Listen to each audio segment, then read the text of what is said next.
Hey guys, I just finished Bioshock 1 for the first time.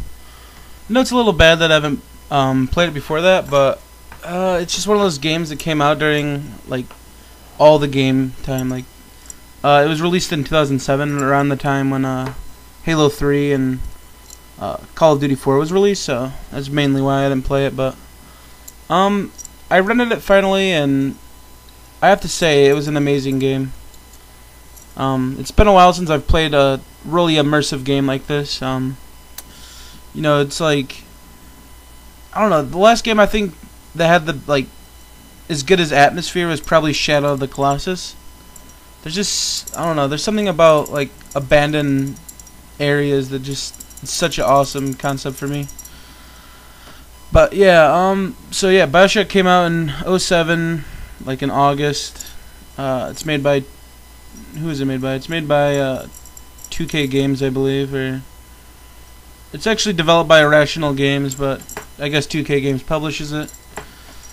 So yeah, I've had a pretty good idea of what to expect when I played this game. When it first came out, I saw the endings, and everyone, of course, was spoiling the game and all that when that came out. So a lot of the major spoilers I already had going to me, but it didn't affect me too much because I suppose I forgot a lot of them already. But so yeah, going into this game, oh my god, it's so good. Like, I'll start with the story. For those who don't know, basically, you're this 19-year-old dude who's on a plane and it gets blown up, pretty much, and you crash out in the middle of the ocean. So you wake up underwater and you swim back up to the top, and all you have surrounding you is just this body of fire, and the only thing in sight is this gigantic tower. So you gotta go in there, explore pretty much, and that's where the fun begins. I don't know what it is about this lighthouse, but I don't know, it's so mysterious. I like it. So yeah, once you go in there, you find this thing called a bathysphere. It's basically like a little little submarine, I guess. So you go down there, and that's when shit hits the fan. Basically, you see this guy get murdered in front of you, and you have to deal with it. So that's where it begins.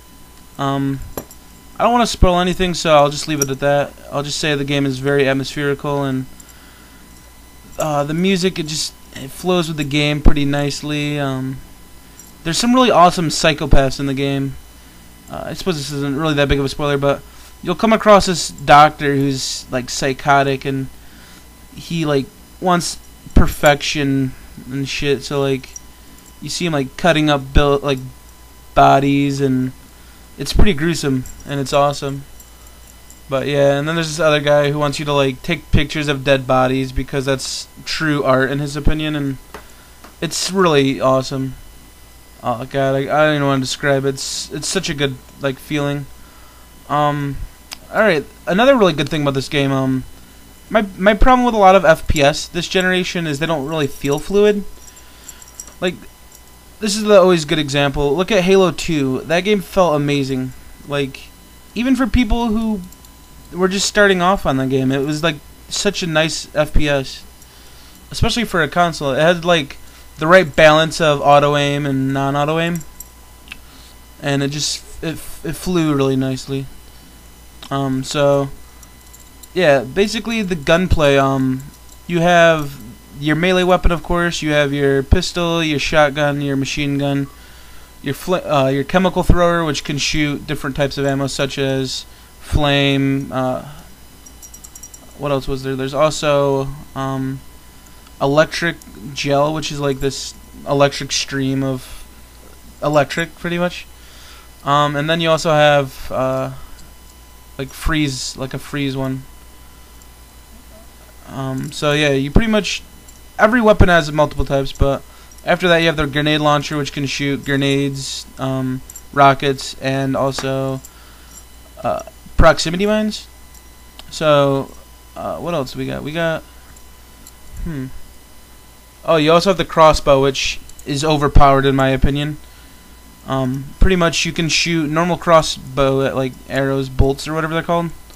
Then you also have exploding bolts, and then finally you have trip bolts, which basically set up a wire that anything that comes within contact gets zapped, and it's totally overpowered. Anything that gets hit by it takes like 25% damage or something around there.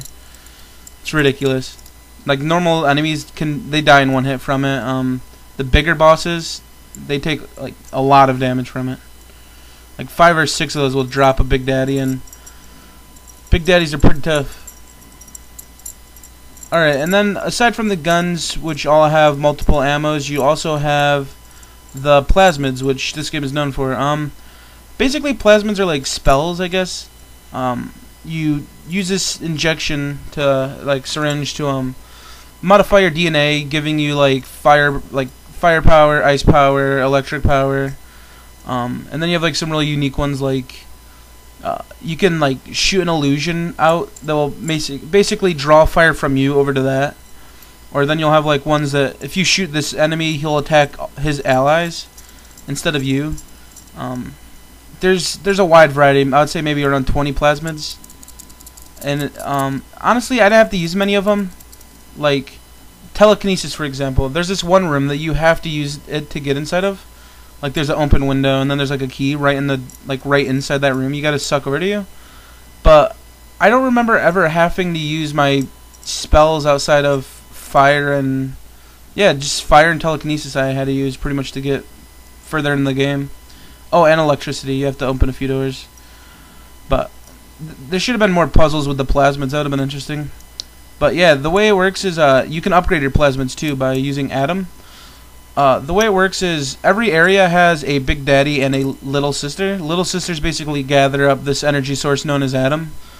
Basically, when you encounter them, you can either kill them, which gives you a lot of Atom, or you can like free them of their curse, and you get some Atom. And then every 3 Little Sisters you get rewarded more Atom. So it's pretty worth it in the end, because that's where you get all the achievements and different ending. So once you get Atom, you go to the Atom upgrade station, and you can buy more plasmids or tonics. Tonics work pretty much like perks from Call of Duty. You'll have ones that like give you more melee damage, ones that like you have engineer ones, which usually like allow you to hack things faster, or you get bonuses from hacking things and stuff like that. Then you have physical ones, which give you like more health or more defense. You can deal more damage with like your wrench, or there's like one where if you melee with your wrench, you also drain some health and energy from them, which is awesome. And it's cool because you have 6 tonic slots, and you can place the same one. Like let's say you take what is it called, Bloodlust, and then you Bloodlust 2. You'd get an added bonus because you have 2 of the same ones, which gives you more. And they kind of didn't really tell you that in the beginning, so you kind of have to just learn that along the way, I suppose. And yeah, so you basically just buy more plasmids. You can build them at the machine that allows you to build ammo and tonics and plasmids. You can also find them along the game. And that's really all I have to say about this game. There's a few minor glitches, such as the subtitle glitch. Occasionally the subtitles won't change, and they'll stay on the same one for pretty much until you reload your game. And then some of the enemies, during story events, like there's this one part where this woman's talking to you, and I could not hurt this one enemy. It happened like twice towards the end, and they weren't minor, but they weren't major, but they were minor, and I got over it. So yeah, it's a great game.